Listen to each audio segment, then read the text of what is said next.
الحمد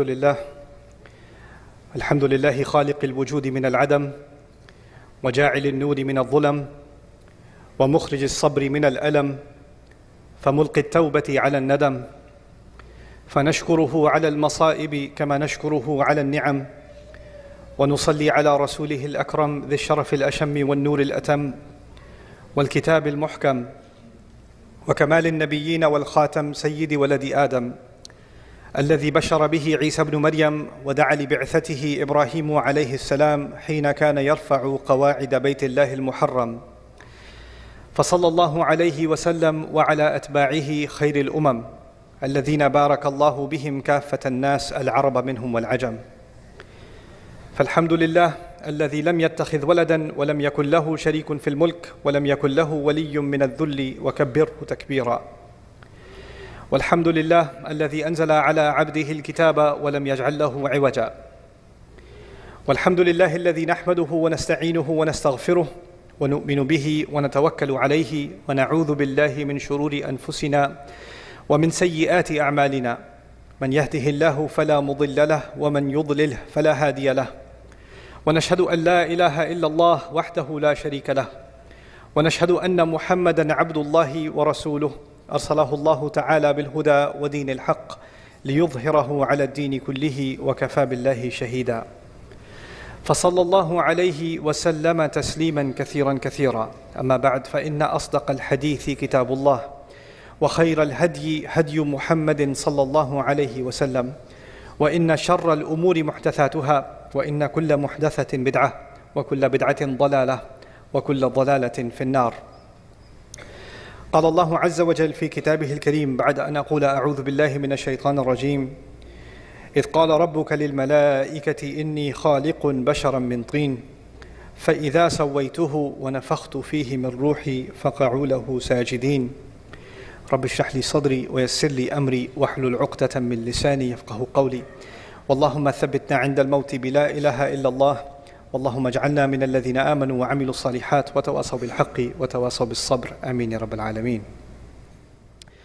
আজকের খুতবায় আমি আপনাদের সাথে এমন কিছু গুরুত্বপূর্ণ পাঠ শেয়ার করতে চাই যা আমার বারবার স্মরণে আনা দরকার এবং আমি বিশ্বাস করি আপনাদেরও দরকার। আদম আলাইহিস সালামের ঘটনায় আল্লাহ যা তুলে ধরেছেন সেখান থেকে বিশেষ করে ইবলিসের কিছু ব্যাপার আমি আপনাদের সাথে শেয়ার করতে চাই আজকে। সাধারণভাবে সবাই জানেন আল্লাহ আযজা জাল্লা আদম আলাইহিস সালামকে সৃষ্টি করেন, এরপর তিনি আদমকে সিজদা করার জন্য ফেরেশতাদের আদেশ দান করেন। সবাই এটা মেনে নিয়েছিল, কিন্তু ইবলিস অমান্য করেছিল। এটা এই ঘটনার সহজ একটি বিবরণ। অধিকাংশ মানুষ এর সাথে পরিচিত, কিন্তু কোরআনের এমন কিছু গুরুত্বপূর্ণ বিস্তারিত বিবরণও এসেছে যা বাদ পড়ে যায় যখন আপনি ঘটনাটি নিয়ে এভাবে সংক্ষেপে চিন্তা করেন। আল্লাহ আযজা জাল্লা সর্বপ্রথম ঘোষণা জারি করেন, আর আমরা বুঝতে পারি সে সময় তাদের মাঝে ইবলিসও এর অন্তর্ভুক্ত ছিল। ইন্নী খালিকুম বাশারুম মিন তিন, আমি মানুষ সৃষ্টি করতে যাচ্ছি মাটি থেকে বা কাদা থেকে। আল্লাহ যখন এই ঘোষণা দিচ্ছেন তখন তিনি আদমকে সৃষ্টি করেননি। আদম আলাইহিস সালামকে এখনও সৃষ্টি করা হয়নি, কিন্তু ঘোষণা জারি করা হয়েছে যে আল্লাহ এটা করতে যাচ্ছেন। এটা হলো খালিকুম বাশারুম মিন তিন। এবং এরপর ফাইজা, আরবিতে ইজা ব্যবহৃত হয় ভবিষ্যতে ঘটতে যাচ্ছে এমন কিছু বোঝাতে। ফাইজা সাওয়াইতুহু ওয়া নাফাখতু ফীহি মির রূহি, তাকে যখন আমি ভারসাম্যপূর্ণ করে তুলব এবং তার ভিতরে আমার রূহ ফুঁকে দেব। এগুলোর কোনো কিছুই এখনো ঘটেনি, সামনে ঘটতে যাচ্ছে। এরপর তিনি বললেন ফাকউ লাহু সাজিদিন, তখন তোমরা তার উদ্দেশ্যে সিজদাবনত হয়ে যাও। অনেক বছর আগে একজন প্রখ্যাত আলেমের সাথে আমার লাম নিয়ে আলোচনা হয়েছিল। আমি অবাক হয়েছি যে কয়েক মাস আগে তিনি আমার কথার সাথে একমত হয়েছেন। এটা নিয়ে একটু পরে কথা বলবো, কিন্তু সবার আগে আমি চাই আপনারা এই আলোচনার প্রথম অংশের প্রতি মনোনিবেশ করুন। আল্লাহ বর্ণনা করছেন তিনি আমাদের পিতাকে সৃষ্টি করতে যাচ্ছেন এবং আমাদের সৃষ্টি করার জন্য যে প্রক্রিয়া অবলম্বন করতে যাচ্ছেন তার বর্ণনাও তিনি দিয়েছেন। তিনি বলেছেন সবার আগে আমি তাকে তিন থেকে তৈরি করব। এই পৃথিবীতে আমরাই একমাত্র সৃষ্টি নই যাদের তিন থেকে সৃষ্টি করা হয়েছে। বস্তুত সকল প্রাণীকুল অথবা যত ধরনের প্রজাতি এই পৃথিবীতে বর্তমান আছে তার সবই তিন থেকে সৃষ্টি করা হয়েছে। আমাদের এবং এই গ্রহে অবশিষ্ট অন্য সকল জীবের মাঝে এটা একটা কমন উপাদান। সমগ্র প্রাণী জগৎ, সকল পোকামাকড় সবাই তিন থেকে এসেছে। আচ্ছা, বুঝলাম, কিন্তু আল্লাহ এখন যাকে সৃষ্টি করতে যাচ্ছেন তার মাঝে অতিরিক্ত কিছু ব্যাপারও আছে আমাদের পিতার মাঝে এবং এর সাথে আমাদের মাঝেও। এই সৃষ্টিটি তিন ছাড়াও আরও কিছু, তার মাঝে পাশবিক দিকের অস্তিত্ব ছাড়াও আরও কিছু আছে। প্রসঙ্গত আমাদের এবং পশুদের মাঝে কমন কিছু ব্যাপার রয়েছে। পশু খাদ্য সন্ধান করে, এবং আশ্রয় খোঁজে। আমরাও খাদ্য কেনার জন্য মুদি দোকানে যাই, আমরা রেস্টুরেন্টে যাই খাদ্যের সন্ধানে, আমরা আশ্রয় খুঁজি। মূলত এই দুইটি প্রধান কারণেই আমরা পড়ালেখা শিখি, চাকরি খুঁজি বা ব্যবসা শুরু করি। দিন শেষে এগুলোর মূল প্রেরণা হলো খাদ্য এবং বাসস্থান। ফ্রিজে খাবার আছে তো? যে বাড়িতে বাস করছেন তা বসবাস করার জায়গা হিসেবে ঠিক আছে তো? বিদ্যুৎ বিল পরিশোধ করতে পারছি তো? কলে পানি আছে তো? আমি যা বলতে চাচ্ছি, খাদ্য সংগ্রহ এবং বাসস্থান নির্মাণের ক্ষেত্রে আমরা অন্যান্য প্রাণী জগতের চেয়ে অনেক বেশি দক্ষ। কিন্তু দিন শেষে এগুলো একই ধরনের মৌলিক কাজ। তারাও জন্মদান করে, তাদেরও বাচ্চা কাচ্চা আছে, তাদের প্রজাতিও জন্মান্তরে চলতে থাকে, মানব জাতিও একই কাজ করে। তো এ অর্থে জীবন চালিয়ে যাওয়ার দৃষ্টিতে আমরা আসলে প্রাণী জগৎ থেকে অতটা আলাদা কিছু নই। এবং অন্য আরও প্রজাতি যা করে, আমরা বাড়ি নির্মাণ করি, পাখি বাসা বানায়। আমরা রিজিকের সন্ধানে বাড়ি থেকে বেরিয়ে পড়ি, পাখিও তার রিজিকের সন্ধানে বাসা থেকে বেরিয়ে পড়ে। এরপর আল্লাহ আরও যোগ করেন, কেন কাদামাটি থেকে নির্মিত এই সৃষ্টি পৃথিবীতে বর্তমান থাকা অন্য সকল সৃষ্টি থেকে আলাদা। ফাইজা সাওয়াইতুহু, যখন আমি তাকে সুষম করে তৈরি করব বা ভারসাম্যপূর্ণ করব, মানে কোনো কারুশিল্পকে নিখুঁত করা, ভারসাম্যপূর্ণ করা। উদাহরণস্বরূপ কেউ যদি লোহা বা কোনো ধাতু গলিয়ে জোড়া লাগায়, সে তখন নিশ্চিত করতে চায় যেন উভয় অংশ একেবারে সমানভাবে জোড়া লাগে। তার কাছে জোড়াটাকে নিখুঁতভাবে সমান করার বিভিন্ন যন্ত্র থাকে, একে বলে তাসইয়াত। তো আল্লাহ বলছেন এক ধরনের ভারসাম্য এবং পারফেকশন এই সৃষ্টির মাঝে যোগ করা হবে, যা অন্য সৃষ্টির মাঝে নেই। এক সেন্সে বলতে গেলে অন্য অনেক সৃষ্টির মাঝে আমাদের চেয়েও বেশি ভারসাম্য রয়েছে। বানর এক হাত ব্যবহার করেই ঝুলে থাকতে পারে, তাদের খুব ভালো ব্যালেন্স রয়েছে। পাখিরা স্বতঃস্ফূর্তভাবে বিভিন্ন ভঙ্গিতে উঠতে পারে। তো এখানে আমাদের দু পায়ে দাঁড়ানোর সামর্থ্যের চেয়েও বেশি কিছু নিয়ে কথা বলা হচ্ছে। আল্লাহ এখানে বলছেন মানবজাতির পরস্পর সাংঘর্ষিক বিষয়ের মাঝে ভারসাম্য রক্ষা করার সামর্থ্য থাকবে। উদাহরণস্বরূপ ব্যক্তিগত প্রয়োজন এবং পারিবারিক প্রয়োজনের মাঝে ভারসাম্য রক্ষা করার সামর্থ্য থাকবে তাদের। তারা ব্যক্তিগত দায় দায়িত্ব এবং সামাজিক দায় দায়িত্বের মাঝে ভারসাম্য রক্ষা করতে পারবে। তারা তাদের অধিকার এবং দায়িত্বের মাঝে ভারসাম্য রক্ষা করতে পারবে। আমাদের সমগ্র জীবনটাই হবে আসলে ভারসাম্যের সমষ্টি। বর্তমানে $মাল্টি-মিলিয়ন এমন সব প্রতিষ্ঠান রয়েছে যেখানে ভারসাম্য শিক্ষা দেওয়া হয়। সফল মানুষেরা, সফল ব্যবসায়ীরা, বড় বড় কর্পোরেশনের কর্মকর্তারা চাকরি জীবনের মাঝে ভারসাম্য রক্ষা করা শিখতে এসব সেমিনারে যোগ দেয়, তাই না? ব্যালেন্স অর্জন করতে। আল্লাহ বলছেন এই মানুষের এমনভাবে জীবনযাপন করার সামর্থ্য থাকবে যে জীবন হবে সব দিক থেকে সমান, ভারসাম্যপূর্ণ। আল্লাহ বর্ণনা করছেন ভারসাম্য রক্ষা করার এই গুণটি মানুষের অন্যতম একটি মহৎ গুণ হবে, যা তাকে বিস্ময়কর করে তুলবে। তাহলে প্রথমত তিনি মানুষকে অন্য সব প্রাণীর মতো করে সৃষ্টি করেছেন। তারপরে এই মানুষের সব কিছুর মাঝে ভারসাম্য রক্ষা করার চমকপ্রদ এক গুণ থাকবে। এই সব কিছুর উপরে ওয়ানাফাখতু ফীহি মির রূহি। প্রসঙ্গত আরও সামনে এগিয়ে যাওয়ার পূর্বে ভারসাম্য নিয়ে আরেকটি কথা বলতে চাই। ভারসাম্য হলো আমাদের আবেগ, অনুভূতি এবং চিন্তা শক্তির মাঝে। এর মানে কি? চলুন একটি ব্যাখ্যা করি। ক্ষুধার্ত কুকুর সামনে কোনো খাবার দেখলে এর প্রতি ঝাঁপিয়ে পড়ে এবং কামড় বসিয়ে দেয়। সে ফলাফল নিয়ে চিন্তাভাবনা করে না। এখানে আছে শুধু অন্তরের ইচ্ছা, আর কিছু না। কিন্তু মানুষ লোভনীয় কিছু একটার দিকে তাকিয়ে বলতে পারে, না এটা অবৈধ, না ওইটা হারাম, না এটা করা যাবে না। তার বিবেক বুদ্ধির কর্মতৎপর হয়ে ওঠে। সে ফলাফলের কথা ভেবে থেমে যেতে পারে, ইতিমধ্যে দেরি করে ফেলেছেন, এখন আবার রাস্তায় লাল বাতি। এমন সময়ও ভারসাম্য রক্ষা করার সামর্থ্য আপনার আছে। তাড়াতাড়ি অফিসে যাওয়ার আগ্রহ যেমন আছে, ঠিক তেমনি আইন মেনে চলার বুঝও আপনার আছে। আমরা আমাদের চিন্তা এবং আবেগের মাঝে ভারসাম্য রক্ষা করে চলতে পারি, অন্য সৃষ্টির মতো নয় যারা কোনো একটা আবেগ জাগ্রত হলেই তা পূর্ণ করার জন্য ঝাঁপিয়ে পড়ে, প্রতিক্রিয়া দেখায়। কিন্তু আমরা ফলাফল নিয়ে ভাবতে পারি, দীর্ঘমেয়াদী চিন্তা করতে পারি, আমরা নিজেদের থামিয়ে দিতে পারি, ভারসাম্য রক্ষা করে চলতে পারি। কোরআনে আমাদের বুদ্ধির নামও ঠিক এভাবে এসেছে, আল হিজর, আন্নুহা। আমাদের বুদ্ধির বর্ণনা দিতে এই শব্দগুলো ব্যবহার করা হয়েছে। হিজর মানে শিলা, পাথর, কারণ পাথর সামনে এগিয়ে যাওয়ার ক্ষেত্রে বাধা তৈরি করে। আর নুহা মানে প্রতিনিষেধ, কারণ আমাদের বুদ্ধি আমাদেরকে বোকার মতো কিছু করতে বাধা দান করে, এটি প্রতিবন্ধকতা সৃষ্টি করে। কখনো কখনো আমি আপনি অতিরিক্ত আবেগতাড়িত হয়ে বোকার মতো কোনো সিদ্ধান্ত নিয়ে ফেলি, বা আমরা এমন কিছু বলে ফেলি যা আমাদের বলা উচিত না, বা এমন কিছু করে ফেলি যা করা উচিত না। আমরা আমাদের আবেগকে ভারসাম্যহীন হতে দিয়েছি। আল্লাহ আজ্জা জাল্লা এখানে বলছেন এমন সব মুহূর্তে ভারসাম্য রক্ষা করার বিস্ময়কর সামর্থ্য মানুষের থাকবে। এরপর তিনি বলেন ওয়ানাফাখতু ফীহি মির রূহি, আর তার ভিতরে আমার রূহ ফুঁকে দিব। অর্থাৎ রূহ যা আল্লাহ বিশেষভাবে ডিজাইন করেছেন এই মানুষের জন্য, বিশেষ আধ্যাত্মিক সম্পর্ক, বিশেষ জিনিস যা এই মানুষকে অনন্য উপায়ে মানুষকে আল্লাহর সাথে সম্পর্কযুক্ত করবে, অসাধারণ শক্তিশালী উপায়ে। আর এই জিনিসটাই মানুষের ভেতরে থাকবে। তো এই রূহ মানুষের ভেতরে থাকবে, অন্যান্য প্রজাতি বা প্রাণীর মতো নয়। বিশেষ ধরনের এক আধ্যাত্মিক আলো মানুষের ভিতরে থাকবে। সুতরাং মানুষকে সৃষ্টি করা হয়েছে তিনটি জিনিসের সমন্বয়ে। তাকে মাটি থেকে তৈরি করা হয়েছে, তাকে ভারসাম্য সহ তৈরি করা হয়েছে এবং তাকে রূহ দিয়ে সৃষ্টি করা হয়েছে। তিনটি উপাদান আল্লাহ বর্ণনা করেছেন এই আয়াতে, আর তিনি ফেরেশতাদের এগুলো জানিয়ে দিয়েছেন যে এই তিনটি অংশ মানুষকে বিস্ময়কর করে তুলবে। ফাকউ লাহু সাজিদিন, তখন তোমরা সিজদাবনত হয়ে যাও।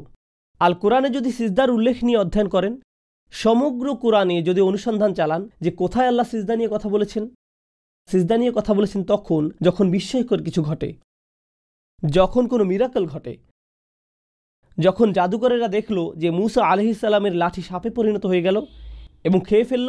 মা ইয়াফিকুন, তারা যা কিছু বানিয়েছিল তার সব কিছু তারা নিজেদের আর থামিয়ে রাখতে পারেনি, তারা সিজদায় অবনত হয়ে গেল।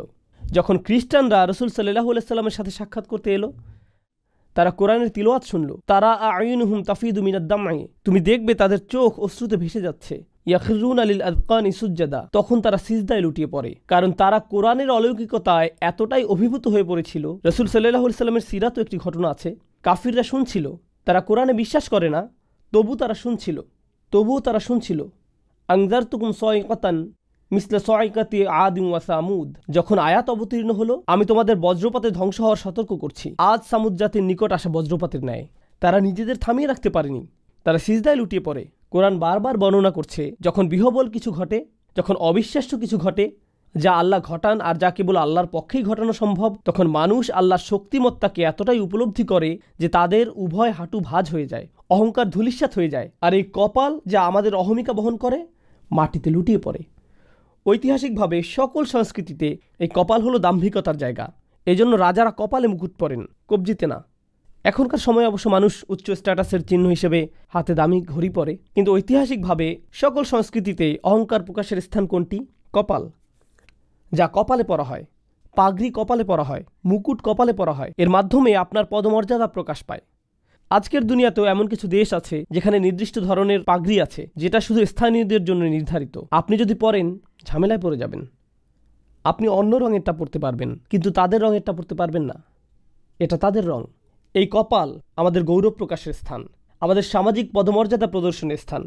এই সমস্ত কিছু মাটি হয়ে যায় যখন আপনি আল্লাহর ক্ষমতা উপলব্ধি করতে পারেন, তখন সাথে সাথে সিজদায় লুটিয়ে পড়েন। কোরআন এই ব্যাপারটাই বারবার তুলে ধরেছে। আল্লাহ এখানে সমস্ত ফেরেশতাদের নিকট দাবি জানাচ্ছেন। ফেরেশতাদের একটা ব্যাপার মনে রাখা গুরুত্বপূর্ণ, ফেরেশতারা যে শুধু দৃশ্যমান বাস্তবতা দেখতে পায় তাই নয়, তারা তো অদৃশ্য জগতের এক সৃষ্টি, যা আমাদের নিকট অদৃশ্য, যেমন আল্লাহর আরশ।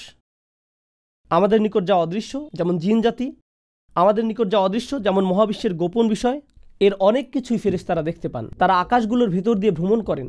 তো আমরা হয়তো একটি পর্বত দেখে চমৎকৃত হয়ে যাই, বা সমুদ্র দেখে, বা ঝর্ণা দেখে দৃশ্যমান জগৎ আমাদের অভিভূত করে ফেলে।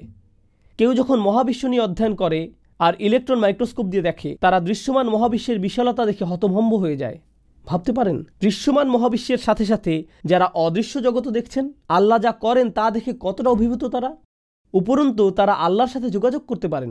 আল্লাহ সরাসরি ফেরেশতাদের সাথে কথা বলেন, তাদের আল্লাহর সাথে উভয় দিক থেকে যোগাযোগ আছে। আর আল্লাহ তাদেরকে বলছেন, এই সৃষ্টিটি এতই বিস্ময়কর যে সুবিশাল মহাবিশ্ব তিনি সৃষ্টি করেছেন, যত কিছু তিনি রেখেছেন, এই অত্যাশ্চর্য দৃশ্যমান এবং অদৃশ্য কাউন, তিনি বলছেন এই সব কিছুর মাঝে এই একটি সৃষ্টি এতই শক্তিশালী যে তোমাদের প্রত্যেকেরই বিস্ময় অভিভূত হয়ে যাওয়া উচিত তিনি যেভাবে আদমকে সৃষ্টি করেছেন তা দেখে, যে তোমরা সিজদায় লুটিয়ে পড়ো। তোমাদের হতভম্ব হয়ে যাওয়া উচিত আল্লাহর এই অত্যাশ্চর্য সৃষ্টি দেখে, হতভম্ব হয়ে যাওয়া উচিত। এবং এর ফলে আল্লাহর সকল ফেরেশতা ফাসাজাদাল মালাইকাতু কুল্লুহুম আজমাউন, তাদের সবাই একসাথে সিজদায় লুটিয়ে পড়ল। ব্যাপারটা হলো, যখন মূসা আলাইহিস সালামের লাঠি দিয়ে মিরাকল ঘটল, তখন কয়েকজন জাদুকর সিজদায় লুটিয়ে গেল। যখন কিছু মানুষ কোরআন শুনল, কিছু অবিশ্বাসী সিজদায় পড়ে গেল, বা কিছু খ্রিস্টান সিজদায় পড়ে গেল। আপনি কিছু মানুষের সিজদায় পড়ে যাওয়ার উল্লেখ পাবেন, কিন্তু এই ঘটনায় আপনি পাচ্ছেন আল্লাহ যত ফেরেশতা সৃষ্টি করেছেন সকলকে সিজদায় পড়ে যাওয়ার আদেশ দেওয়া হয়। কি বিশাল এক মিরাকল, কি বিস্ময়কর এক ব্যাপার ছিল আদম আলাইহিস সালামের সৃষ্টি। কতটা শক্তিশালী এই সৃষ্টি। যদি এটা নিয়ে গভীরভাবে ভেবে দেখেন, আবার বলছি, আদম আলাইহিস সালামকে এখনও সৃষ্টি করা হয়নি, এটা ছিল শুধু ঘোষণা। কেন তোমরা এতটা অবাক হয়ে পড়বে? কেন তোমরা এতটা বিস্ময়াভিভূত হয়ে পড়বে? কোন কারণে এই সিজদা? কেন তারা তাদের চেহারা নত করে দিবে? ঠিক এই তিনটা জিনিসের কারণে। ইন্নী খালিকুম বাশারুম মিন তিন ফাইদা সাওয়াইতুহু ওয়া নাফাখতু ফীহি মির রূহ, এরপর এসেছে ফা, এটি হলো ফা সাবাবিয়া, অর্থাৎ সেই জন্য বা সেই অনুসারে সিজদায় পড়ে যাওয়া। ফা এখানে সাবাবিয়া হতে পারে। এ মতে তোমরা তার সামনে সিজদায় পড়ে যাও। এখন এই ঘোষণাটি জারি করা হলো। আমরা জানি ইবলিশও ঘোষণাটি শুনল। সে যদি এই ঘোষণা শুনে থাকে, সেও জানে আদমকে সৃষ্টি করা হয়েছে তিনটি জিনিসের সমন্বয়ে। আমি বারবার তিনটি জিনিসের কথা উল্লেখ করছি, কারণ যেন এটা আপনাদের মাথায় একেবারে বদ্ধমূল হয়ে যায়। তিনটি জিনিস, তিনটি জিনিস, তিনটি জিনিস। আর আমরা জানি আল্লাহ আমাদের বলছেন, যখন সে সিজদা করতে অস্বীকৃতি জানালো, সে আল্লাহর দিকে ফিরে এভাবে বলেনি, খলাকতানি মিন নারিন ওয়া খলাকতাহু মিন তিনিন ওয়া সাওয়াইতাহু ওয়া নাফাখতা ফীহি মির রূহিকা। সে এটা বলেনি। সে শুধু বলেছিল, আপনি আমাকে আগুন থেকে সৃষ্টি করেছেন, তাকে কাদা থেকে সৃষ্টি করেছেন। এটা শুধু তিনটা বিষয়ের একটা মাত্র। আরও দুইটি জিনিস তো বাকি আছে। সে বাকি দুইটা সম্পর্কেও সে জানতো। সে তাসবিয়াহ তথা মানুষের ভারসাম্য সম্পর্কে জানতো। সে মানুষের ভেতরে ফুঁকে দেওয়া রূহ সম্পর্কেও জানতো। কিন্তু ইবলিস আল্লাহর নিকট অভিযোগ করার সময় এমনভাবে অভিযোগ করলো যেন বাকি দুইটা সম্পর্কে সে অজ্ঞ। কিন্তু সে জানে, তার পূর্ণ জ্ঞান ছিল। এই গুরুত্বপূর্ণ বিষয়টা আমি এই সংক্ষিপ্ত খুতবায় তুলে ধরতে চাই। তো আদম আলাইহিস সালামের ঘটনায় শত শত শিক্ষা রয়েছে, কিন্তু আশা করছি আমি এই একটি শিক্ষা ব্যাখ্যা করার ক্ষেত্রে কিছুটা ন্যায় বিচার করতে পারবো। আমি চাই এই শিক্ষাটা আপনারা আজ নিয়ে যাবেন। আর তা হলো, বাকি দুইটি বিষয় অস্বীকার করার কারণ হলো, সে যদি অবশিষ্ট দুইটি বিষয় স্বীকার করে নেয়, তাহলে তাকে স্বীকার করতে হবে মানুষ আসলে আল্লাহর এক বিস্ময়কর সৃষ্টি। কিন্তু সে যদি শুধু কাদার কথা স্বীকার করে, সে যদি শুধু মাটির কথা স্বীকার করে, তাহলে আদম এবং একটি ঘোড়ার মাঝে আর কী পার্থক্য আছে? আদম এবং একটি গরু বা বানরের মাঝে কি আর এমন পার্থক্য আছে? তারা আহার করে, সেও আহার করে। তারা আশ্রয় খোঁজে, সেও আশ্রয় খোঁজে। তারও বাচ্চা কাচ্চা আছে। সে শুধু একজন আরও উন্নত এক প্রাণী, এটাই সব। সে দুই পায়ে দাঁড়াতে পারে, তো কি হয়েছে? এটা আর বড় কিছু নয়। সে শুধু আরও বিকশিত এক প্রজাতি। তার মাঝে অতিরিক্ত আর কিছু নেই। তার মাঝে বৃহত্তর অস্তিত্বের কিছু নেই। অতএব ইবলিশ ইচ্ছা করেই আমাদের অস্তিত্বের দুইটি গুরুত্বপূর্ণ উপাদানকে অস্বীকার করে। তিনটার মধ্যে দুইটাকে সে জেনে শুনে অস্বীকার করে। সে যদি এই দুইটা স্বীকার করে নেয়, তাহলে আল্লাহর এই বিস্ময়কর সৃষ্টির শ্রেষ্ঠত্ব তাকে স্বীকার করে নিতে হবে। এখন সে মানব জাতিকে ঘৃণা করে। আমাদেরকে এই পদমর্যাদা দেওয়ার কারণে সে আল্লাহকে দোষারোপ করে। সে শপথ করে যে শুধু আদম আলাইহিস সালামকেই সে ব্যর্থ দেখতে চায় না। কারণ যদি তুমি আদমকে ঘৃণা করো আর আদমকে তুমি জান্নাত থেকে বিতাড়িত করতে পেরেছ, তখন তো তার এমন হওয়ার কথা, যাক আমি এখন ভালো ফিল করছি, আমার এখন ভালো লাগছে। কিন্তু না, সে ফন্দি আটল। এখন আমি আদমের সন্তানদের ধরব, আমি তার পরিবারকে ধরব, এরপর পরবর্তী প্রজন্মগুলোকে। সে এভাবে বারবার মানব জাতিকে ধ্বংস করতে লাগলো। তবুও তার অন্তরে প্রতিশোধের আগুন একটুও কমেনি। প্রতিশোধ নেয়ার পরেও তার সন্তুষ্টি আসেনি, বা ধ্বংস করার পরেও তার অন্তর শান্ত হয়নি। তো এখন ব্যাপারটা হলো, কিভাবে সে মানব জাতিকে ধ্বংস করে? সে আমাদের ধ্বংস করতে অনেক কিছু করে। তার কর্মপদ্ধতির মাঝে অন্যতম একটি হলো, এখন আমি আমার খুতবার মূল বিষয়বস্তু নিয়ে কথা বলতে যাচ্ছি। এই প্যাসেজ থেকে যে জিনিসটা আমরা শিখতে পারি, যে কোরআনের এই আয়াতগুলো থেকে, তা হলো ইবলিশ চায়নি মানুষ কোনোদিন মূল্যবান কিছু হিসেবে স্বীকৃতি পাক। তার সবচেয়ে বড় সফলতা, তার সবচেয়ে মহান সফলতাগুলোর একটি হলো, সে যদি আমাদের বোঝাতে সক্ষম হয় আসলেই আমাদের কোনো দাম নেই। স্বমূল্য তথা নিজেকে দাম দেয়া, মানুষ হিসেবে নিজেকে সম্মান দেয়া আজকের দুনিয়ার অন্যতম একটি বড় সংকট। সমাজবিজ্ঞানের জগৎ, মনোবিজ্ঞানের জগৎ এবং সমগ্র দুনিয়ার পরিবারগুলো আজ এমন মানুষদের নিয়ে মহাসংকটে আছে, যারা নিজের মাঝে কোনো মূল্য খুঁজে পায় না। আসলেই আমাদের কোনো দাম নেই। আগে আমার একটা চাকরি ছিল, এখন আমি অবসরে, কেউ আমার অভিমতের কোনো মূল্য দেয় না, আমার কোনো দাম নেই। আমি সারাদিন বাসায় বসে থাকি, আমার ছেলে চাকরি করে, আমার মেয়ে কলেজে পড়ে, আমি পুরোই মূল্যহীন, আমি এখন সবার বোঝা। এভাবে একজন বৃদ্ধ বাসায় বসে বসে নিজেকে মূল্যহীন ভাবতে থাকে। আমার এখন মসজিদ আর বাসায় আসা যাওয়া ছাড়া কোনো কাজ নেই। নিজের ভিতরে এক ধরনের স্বমূল্যের অভাব সব সময় আমার ভিতরে কাজ করে। যদি মরে যেতাম কতই না ভালো হতো। তার মাথায় এই চিন্তাগুলো সব সময় ঘুরপাক খেতে থাকে, মুখ ফুটে বলে না, এমনকি কখনো কখনো বলে ফেলে। একজন যুবক ছেলেও সে বলে, আমার ভাই ভার্সিটি থেকে অনার্স মাস্টার্স শেষ করেছে, আমার চাচাতো ভাই বড় চাকরি করে, সবাই জীবনে উন্নতি করেছে, অমুকে বিয়ে করেছে, আর আমাকে দেখো, আমার কিছুই নেই, আমি এগুলোর কিছুই অর্জন করতে পারিনি। আমি জীবনে অনেক সময় নষ্ট করেছি, আমার এটা করা উচিত ছিল, ওটা করা উচিত ছিল, সবাই বলছে আমি জীবনে পরাজিত, আমি তো সত্যিই পরাজিত। ইবলিশ চায় মানুষজন আপনাকে এমন সব কথা বলুক, আশেপাশের মানুষেরা তারা এমন সব কথা বলবে যার ফলে আপনার নিজেকে মূল্যহীন মনে হবে। আর ওই মানুষগুলো এমনকি বুঝেও না যে তারা এই ক্ষতিটা করছে, এটা তাদের মাথায়ও আসে না। কিন্তু তাদের এই কথাগুলো আপনার জীবনে ব্যাপক প্রভাব ফেলছে। আপনি তখন ভাবতে শুরু করেন, সম্ভবত আমার কোনো দাম নেই। একবার যখন এভাবে নিম্নমানের আত্মসম্মানে ভোগেন, নিজেকে যথাযথ মূল্য না দিয়ে থাকেন, তখন সব সময় মনে হবে একমাত্র যে উপায়ে আমি কিছুটা মূল্য পেতে পারি তা হলো যদি অন্য কেউ আমাকে দাম দেয়। আমার কোনো কিছুতে যদি অন্য কেউ সমর্থন দেয় তবেই আমার কিছুটা দাম আছে। তাই আমি কি করব? আমি নিজের একটা ছবি তুলব, তারপর সব ফিল্টার অনেকবার পরিবর্তন করে অনলাইনে পোস্ট করব, তারপর অপেক্ষা করব কেউ যদি লাইক দেয় বা লাভ চিহ্ন দেয়, অন্ততপক্ষে মাশাআল্লাহ বা কোনো একটা কমেন্ট। কারণ কেউ যদি দেয়, যাক আমার কিছুটা দাম আছে। আচ্ছা এখন কি করব? আমার তো দাম দরকার, কারণ আমি আবার মূল্যহীন হয়ে পড়ছি। আমি গত 2 দিনে কিছুই পোস্ট করিনি, আমাকে আবার শুরু করতে হবে। আমি আবার নিজেকে মূল্যবান মনে করতে চাই। নিজের মাঝে যদি নিজের মূল্য খুঁজে না পান, তখন আপনি নিজের মূল্য কোথায় খুঁজবেন? অন্য কোথাও, অন্য কারো কাছে। সব সময় অন্য কারো সমর্থনের আশায় থাকেন, সব সময় অন্য কারো প্রশংসার সন্ধানে থাকেন। তুমি তো কিছু বললে না, তোমার কি মনে হয় আমার কি করা উচিত? এই ব্যাপারে তোমার কি মনে হয়? এই ব্যাপারে তোমার কি কি অভিমত আছে? সব সময় আরেকজনের মতামত তালাশ করে বেড়ান, কারণ এছাড়া নিজের কোনো দাম নেই। আবার নিজের ব্যাপারে ভয় পেয়ে যান। আপনার আত্মসম্মান যদি খুব নিম্নমানের হয়, তখন নিজের অধিকারগুলো আদায় করার জন্য সাহস খুঁজে পাবেন না। মানুষ আপনার সাথে অন্যায় এবং অপমানমূলক আচরণ করলেও মনে মনে ভাববেন, আমি তো এমন আচরণেরই যোগ্য, আমি তো এমনিতেই আবর্জনা, এর চেয়ে খারাপ আচরণ পাওয়ার যোগ্য আমি। আরও খারাপ ব্যাপার হলো, ইবলিশ আপনার আশেপাশের মানুষদের কাছে এসে বলবে, তাকে অমুক কথাটা বলো, আমি একটা কুকুরের সাথেও এর চেয়ে উত্তম আচরণ করি, কিন্তু তুমি তো এর থেকেও মন্দ আচরণ পাওয়ার যোগ্য, তাই আমার এতটুকু আচরণেও তোমার খুশি হওয়া উচিত, তোমার নিজেকে ভাগ্যবান মনে করা উচিত। বারবার এমন কথা শুনতে থাকলে কি হয়? আপনিও এগুলো মেনে নিতে শুরু করেন, কারণ মানুষ শুরুতে কিছু একটা প্রত্যাখ্যান করলেও যথেষ্ট সময় ধরে এগুলো শুনতে থাকলে এক সময় এর দ্বারা প্রভাবিত হতে শুরু করেন। আপনি তখন নিজেকে ওইভাবে দেখতে শুরু করেন। আপনি তখন শুধু অন্যদের প্রতি নয়, নিজের প্রতিও এক ধরনের ঘৃণা জন্মাতে শুরু করেন। নিজের প্রতি রাগ সবসময় এমনভাবে প্রকাশ পায়, আমার মতামতের কোনো দাম নেই, সবার মতের দাম আছে, আমার কথার কোনো মূল্য নেই, সবার কথার মূল্য আছে, আমার উপস্থিতি একটা বোঝাস্বরূপ, আমার কাউকে কিছু দেওয়ার নেই।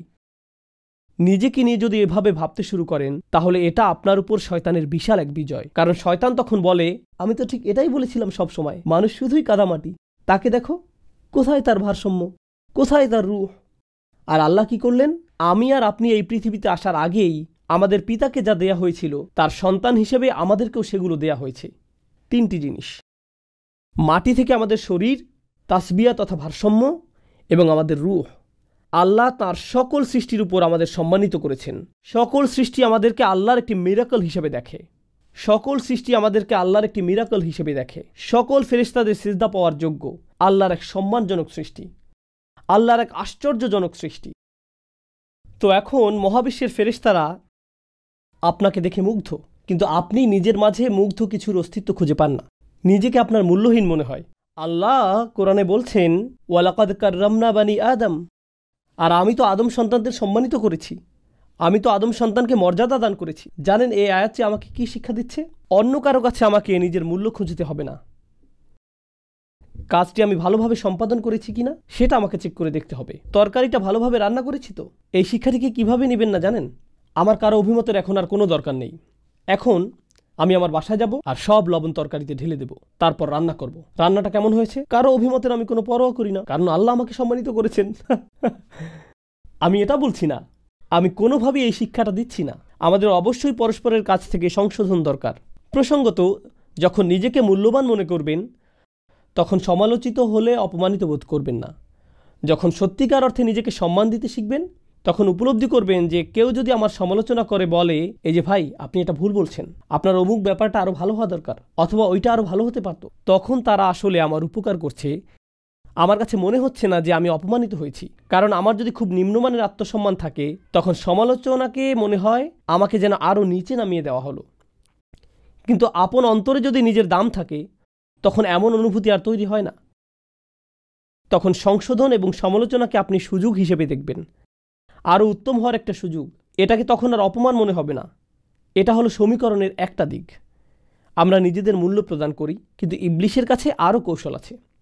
খুতবার শুরুতে আমি ভারসাম্য নিয়ে কথা বলেছি। আল্লাহ আমাদের যে জিনিসগুলো দিয়েছেন তার মধ্যে একটি হলো ভারসাম্য। কিন্তু বর্তমান বিশ্বে অধিকাংশ মানুষ এখন আর বইয়ের মাধ্যমে নিজেদের শিক্ষিত করে তুলতে আগ্রহী নয়, বই পাঠে বা অধ্যয়নে মনোযোগী নয়। প্রকৃতপক্ষে ভিডিও একটা যদি 30 সেকেন্ডের বেশি হয়, পরেরটা দেখে, সামনে আগাও। জানেন তারা কি বলে? আমি অনেক গবেষণা করেছিলাম। না, তুমি গবেষণা করছো না, তুমি টিকটক চালাচ্ছ। এর নাম গবেষণা নয়। আমি মনোবিজ্ঞান নিয়ে প্রচুর গবেষণা করেছিলাম। না, তুমি করনি। 3 মিনিটের ইউটিউব ভিডিও দেখার নাম গবেষণা না। তুমি কিছুই অধ্যয়ন করনি। কিন্তু আমরা এখন কয়েক সেকেন্ডের শব্দ শোনায় অভ্যস্ত হয়ে গেছি। তাড়াতাড়ি দ্রুত কিছু শিখতে চাই, ফলে কোনো কিছুর বৈধতাও তাড়াতাড়ি চাই। দ্রুত কিছু শিখতে চাই, কোনো কিছুর বৈধতাও তাড়াতাড়ি চাই। এই সমস্ত সোশ্যাল মিডিয়ার পরিবেশে এখন যা হয়, যে একটি বিষয় বারবার চোখের সামনে এসে পড়ে, আত্মানুরাগ, নিজের দাম, আত্মসম্মান, যা নিয়ে আমি এখন কথা বলছি। কিন্তু এই ব্যাপারটা নিয়ে আপনি বাড়াবাড়ি করতে পারেন। তুমি অসাধারণ, তুমিই সেরা, নিজেকে বিশ্বাস করো, তুমি তুমি নাফসুক নাফসুক। আপনিও তখন আমি নিজে, এভাবে নিজেকে নিয়ে আচ্ছন্ন হয়ে পড়ে থাকতে পারেন। কিছু কিছু পিতামাতারা বাচ্চাদের এমন বানিয়ে ফেলেন, তুমিই সেরা, তুমিই শ্রেষ্ঠ, সব সময় তুমিই হলে রাজকন্যা। 4 বছরের ছোট মেয়েকে বলে, তুমি আমার রাজকন্যা, অন্য সবাই অসুন্দর, তুমিই সেরা সুন্দরী। এরপর এই ছোট বাচ্চাটা একটা দৈত্যে পরিণত হয়। স্কুলে গিয়ে বলে, শোনো সবাই, রাজকন্যা চলে এসেছে, সবাই আমার আংটিতে চুমু দাও। এভাবে সে নিজের সম্পর্কে অযথা উচ্চ ধারণা গড়ে তোলে। আমাদের মূল্য, আমাদের দাম আল্লাহর সামনে এমন কিছু যা আমাদের বিনয়ী করা উচিত। আল্লাহ আমাকে এত উচ্চ পদমর্যাদা দান করেছেন, আমার উচিত এই পদমর্যাদাকে কাজে নিয়োগ করা। আপনাদের নিকট একটি উপমা উপস্থাপন করছি। কল্পনা করুন, নিজের উপর কোনো আস্থা ছিল না আপনার, আপনাকে অতটা যোগ্য মনে করেননি, কিন্তু তবু একটা চাকরির জন্য আবেদন করলেন। এমনিতেই আবেদন করলেন, মনে মনে বলছেন, আমি নিশ্চিত ওরা আমাকে নিবে না। কিন্তু ওদের কাছ থেকে একটা কল এলো, ওরা আপনাকে নির্বাহী পদে নিয়োগ দিতে চায়, অনেক উপরের পদে। আপনি তো নিজের সম্পর্কে জানেন, আমি এই চাকরির জন্য মোটেই যোগ্য না। কিন্তু যাই হোক, ওই পদে আপনার নিয়োগ হয়ে গেল। আমি চাই আপনারা এটা নিয়ে চিন্তা করুন। আমি নিজেও চিন্তা করতে চাই, আমার মাথায় তখন কোন চিন্তাগুলো ঘুরপাক খাচ্ছে। আমি কি ভাবছি? হ্যাঁ, বস এসে গেছে, সবাই সাবধান হও, ওইটা আমার চেয়ার। নাকি ভাবছেন, আমাকে এত বড় এক পদ দেওয়া হলো, নিজের ভালো চাইলেই তাদের প্রত্যাশা অনুযায়ী আমার কাজ করা উচিত, ব্যাপারগুলো দ্রুত বুঝে নেওয়া উচিত, নিজেকে দ্রুত খাপ খাইয়ে নেওয়া উচিত। যে দায়িত্ব আমাকে দেওয়া হয়েছে, একে সম্মান জানানো উচিত, যেন আমি নিজের যোগ্যতা তাদের দেখাতে পারি। অতএব প্রথমে আপনাকে পদমর্যাদা দেওয়া হয়েছে, এমনকি নিজের যোগ্যতার প্রমাণ দেওয়ার আগেই বিশুদ্ধ দৃষ্টিভঙ্গি হবে, আমাকে তাদের প্রত্যাশা অনুযায়ী কাজ করতে হবে। ভালো লাগুক বা না লাগুক, আমার জন্য উত্তম হবে কাজে নেমে পড়া। বুঝতে পারছেন? এর উল্টোটা হবে, নিজের যোগ্যতার প্রমাণ না দিয়েই কেউ যদি পদটি পেয়ে যায়, এরপর বলে, এখন কি আর কিছু করতে হবে? আমি তো পদটা ইতিমধ্যে পেয়েই গেছি। এখন আমি এমন সবার দিকে নিচু দৃষ্টিতে তাকাতে পারি যারা এই পদ পায়নি। ওরা যেমন বলে, আসলটা বানানোর আগ পর্যন্ত নকলটা দিয়ে চালাও। এটা তো আর এভাবে কাজ করে না। এটা মূলত দাম্ভিকতা সুলভ আচরণ। তো একদিকে আমরা নিজেদের মূল্য প্রদান করি, আল্লাহ আমাদের যে সম্ভাবনা দান করেছেন, আমাদের মূলত সেই সম্ভাবনাকে মূল্য দেওয়ার কথা। চেষ্টা সাধনা চালানোর যে সামর্থ্য আল্লাহ আমাদের দান করেছেন, মূলত তাকে আমাদের মূল্য দেওয়ার কথা, পার্থিব উপায় উপকরণ নয়। উপায় উপকরণ তো আল্লাহ যে কাউকে দিতে পারেন, আর এই জিনিসগুলো আসবে যাবে। একমাত্র যে ব্যাপারটার মূল্য আল্লাহর কাছে আছে এবং আমাদের কাছে থাকা উচিত, তা হলো আমাদের প্রচেষ্টাগুলো। ওয়া আল্লাইসা লিল ইনসানি ইল্লা মা সাআ। শেষ বিচারের দিন মানুষের কাছে মূল্যবান কিছুই থাকবে না, শুধু তাদের প্রচেষ্টাগুলো ছাড়া। একমাত্র এটাই। এজন্য ভারসাম্য স্থাপন করতে হবে আত্মবিশ্বাস এবং বিনম্রতার মাঝে। কারণ নিজেকে অতিরিক্ত মূল্যবান মনে করলে তা দাম্ভিকতায় পরিণত হতে পারে, আর অতিরিক্ত বিনম্র হলে ভাবতে শুরু করবেন, আমি কেউ না, কিছুই না। আপনাদের এমন একটি উদাহরণ দিচ্ছি, যেটা আমি ইসলামী পরিমণ্ডলে দেখেছি। অনেক বছর আগে আমি একটি ভার্সিটিতে গিয়েছিলাম। সেখানে প্রায় কোনো মুসলমান ছিল না। 5-6 জন মুসলিম যুবক ছাত্র উপস্থিত হলো। ধরুন 100 মাইলের মধ্যে কোনো মসজিদ ছিল না। এজন্য তাদের নিজেদেরকে জুমার নামাজের আয়োজন করতে হয়েছিল। এই 5 জন তরুণকে, তাদের মাঝে একজন ছিল হাফেজে কোরআন। স্পষ্টত তার উপরে দায়িত্ব এসে পড়ল প্রস্তুতি নেওয়ার, কিছু শেখার, যেন খুতবা দিতে পারে এবং নামাজের ইমামতি করার। কিন্তু সে করবে না, সে রাজি হলো না। জিজ্ঞেস করা হলো, কেন তুমি খুতবা দিতে চাও না? ভাই, আমি কিছুই জানি না, আমি শুধু একজন ফকির। আমি জানি আল্লাহর সামনে আমি খুবই মূল্যহীন। আমি কিভাবে মিম্বারে দাঁড়াবো যেভাবে রাসূলুল্লাহ সাল্লাল্লাহু আলাইহি ওয়াসাল্লাম দাঁড়াতেন, কারণ আমি জানি আমি এমনকি ওলামাদের পায়ের ধুলোর সমানও নই। এভাবে সে বিনম্রতা নিয়ে বিশাল এক বক্তব্য দেওয়া শুরু করলো। কিভাবে না না না, আমি কিছুই না, আমার দাম নেই, আমি একটা অপদার্থ। আমি বললাম, আমি জানি তুমি একটা অপদার্থ, কিন্তু তবুও ব্যাপারটা হলো তুমি যদি এটা না করো, এই ছেলে ইংরেজিতে নামাজের ইমামতি শুরু করবে। সে হাত তুলে বলবে গড ইজ গ্রেট, এরপর সেইভাবে পড়াবে। তাই তোমাকে এগিয়ে আসতে হবে ভাই। তুমি এমন একটা পরিস্থিতিতে পড়ে গেছো, এর সাথে অহংকারের কোনো সম্পর্ক নেই। তুমি আত্মবিশ্বাসের প্রয়োজন আর অহংকারের মাঝে একটা তালগোল পাকিয়ে ফেলেছ। এখন আত্মবিশ্বাস প্রদর্শনের সময়, কিন্তু অতিরিক্ত আত্মবিশ্বাস আবার সমস্যা তৈরি করবে। মনে করুন সে খুতবা দেওয়া শুরু করলো, আর কেউ এসে বলল ভাই এ সপ্তাহে একজন আলেম খুতবা দিবেন। সে তখন উনি কেন আমার স্থান দখল করে নিচ্ছেন? আমি খুতবা দিতে ভালোবাসি, ওনাকে কেন আমার জায়গা দিতে হবে? তাকে কি শনিবারে খুতবা দিতে বলতে পারো না? আমি জানি না বিকল্প আছে কিনা, কারণ আমি প্রধান স্টেজে থাকতে থাকতে অভ্যস্ত হয়ে গেছি। এটা হলো অহংকার। অতএব একদিকে আছে আত্মবিশ্বাস, অন্যদিকে আছে বিনম্রতা। এ দুটোর মাঝে ভারসাম্য প্রতিষ্ঠিত হতে হবে। আল্লাহ আজ্জা জাল্লাহ ঠিক এটাই বর্ণনা করেছেন যে মানুষের বিস্ময়কর গুণগুলোর মাঝে এটা হবে অন্যতম। আল্লাহ আমাদের ভেতর এটা স্থাপন করে দিয়েছেন। একদিকে আছে আধ্যাত্মিক জগৎ, অন্যদিকে আছে বস্তুগত জগৎ। একদিকে আছে আত্মবিশ্বাস, অন্যদিকে আছে বিনম্রতা। উভয়ের মাঝে আছে তাসবিয়া। সব সময় এক প্রান্তে আল্লাহ উল্লেখ করছেন কাদামাটির কথা, আর অন্য প্রান্তে রূহের কথা। দুইটি বিপরীতমুখী বৈশিষ্ট্য। আর ঠিক মাঝখানে তিনি ভারসাম্যের কথা উল্লেখ করছেন। ফাইদা সাওয়াইতুহু নাফাখতু ফীহি মির রূহ। সুবহানাল্লাহ। আমাদের সমগ্র জীবন তো এই ভারসাম্য খুঁজে পাওয়ার সংগ্রামে ব্যয়িত হওয়ার কথা। সত্যিকারের মূল্য আমাদের নিজেদের ভিতরে, যেন আমরা অন্য মানুষের মাঝে এটা খুঁজে না ফিরি, বস্তুগত জিনিসের মাঝে খুঁজে না ফিরি, সোশ্যাল মিডিয়ার পোস্টের মাঝে খুঁজে না ফিরি, বা এঙ্গেজমেন্ট বা ফলোয়ারের মাঝে। আমরা নিজের মূল্য নিজের পরিধেয় বস্ত্রের মাঝে না খুঁজি। আমরা যেন মূল্য খুঁজি আমরা আল্লাহ আজ্জা জাল্লাহকে কি কি দিতে পারি তার মাঝে। আপনি যদি একজন বৃদ্ধ মানুষ হয়ে থাকেন বা অবসরপ্রাপ্ত হয়ে থাকেন, আর আপনার মনে হয় পৃথিবীকে দেওয়ার মতো আপনার কিছুই নেই, এভাবে চিন্তা করা বন্ধ করুন। আমাদের প্রত্যেকে এই দুনিয়া থেকে বিদায় নেয়ার দিন পর্যন্ত একজন শিক্ষার্থী। এমন কোনো বয়স নেই যে বয়সে ধর্মীয় শিক্ষা অর্জন বন্ধ করতে হবে। আপনি যত বেশি শিখবেন তত বেশি নিজেকে সমৃদ্ধ করবেন, আর নিজে যত বেশি সমৃদ্ধ হবেন প্রকৃতগতভাবে আপনার চারপাশের দুনিয়াও এতে বেশি সমৃদ্ধশালী হয়ে উঠবে। আরও বেশি প্রজ্ঞা আপনি পৃথিবীকে দিতে পারবেন। এক ব্যক্তি, শেষ এই বিষয়টাই আজ আপনাদের সাথে শেয়ার করব। আমার পরিচিত এক ভদ্রলোক সম্প্রতি মারা গেছেন, এক বয়স্ক লোক, যিনি বহু বছর পূর্বে চাকরি থেকে অবসর নিয়েছেন। এরপর নিজের ঘরেই থাকতেন সবসময়। তিনি তার সমগ্র দিন অধ্যয়ন এবং জ্ঞান অর্জনে, অধ্যাবসায় এবং শেখার কাজে ব্যয় করতেন। যখন তিনি পরপারে চলে গেলেন, তার সন্তানেরা, তার তো আর চাকরি ছিল না। যদি ওনার দিকে দুনিয়াবী দৃষ্টিতে তাকান, উনি ছিলেন পরিবারের জন্য অর্থনৈতিক বোঝাস্বরূপ। তাকে নিয়ে আমরা কি করব, কে তার যত্ন নিবে। কিন্তু পক্ষান্তরে উনি যখন মারা গেলেন, ওনার ছেলেমেয়েরা, ওনার নাতি নাতনিরা, তারা সবাই ওনার কোন কোন ব্যাপারগুলো স্মরণে আনত, যে বিষয়গুলো তিনি পড়তেন এবং সবার সাথে শেয়ার করতেন, যে প্রজ্ঞাপূর্ণ কথাগুলো উনি শেয়ার করতেন, জ্ঞানের এই ছোট ছোট কথাগুলো। আপনি জানেন না, হয়তো তার নাতি নাতনির জীবন পরিবর্তন করে দিতে পারে। আল্লাহ যেমন ইউসুফ আলাইহিস সালাম সম্পর্কে বলেছেন, লাউলা আর রাআ বুরহানা রব্বিহি। ইউসুফ আলাইহিস সালাম সামান্য কিছু উপদেশ শুনেছিলেন তার পিতা ইয়াকুব আলাইহিস সালামের নিকট থেকে। যখন তিনি ছোট ছিলেন, অনেক অনেক বছর ধরে তিনি ইসলামের উপর অটল ছিলেন। তার একমাত্র তারবিয়া ছিল বহু বছর আগে তার পিতার কাছ থেকে শোনা কিছু জ্ঞানগর্ভ কথা, ঠিক না? সুতরাং কোনো ভালো কাজই মূল্যহীন নয়, কোনো ভালো প্রচেষ্টাই মূল্যহীন নয়, কোনো আদম সন্তানই মূল্যহীন নয়।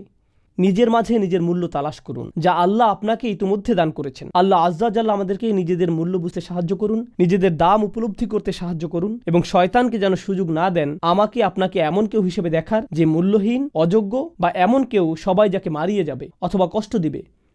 আমাদেরকে এই আত্মঘৃণা বন্ধ করতে হবে, এবং আল্লাহ যেন এই সমূল্যের চেতনাকে কখনোই অহংকারে পরিণত হওয়ার সুযোগ না দেন। বারাকাল্লাহু লি ওয়া লাকুম ফিল কুরআনিল হাকিম ওয়া নাফা'নি ওয়া ইয়্যাকুম বিল আয়াতি ওয়া যিকরিল হাকিম।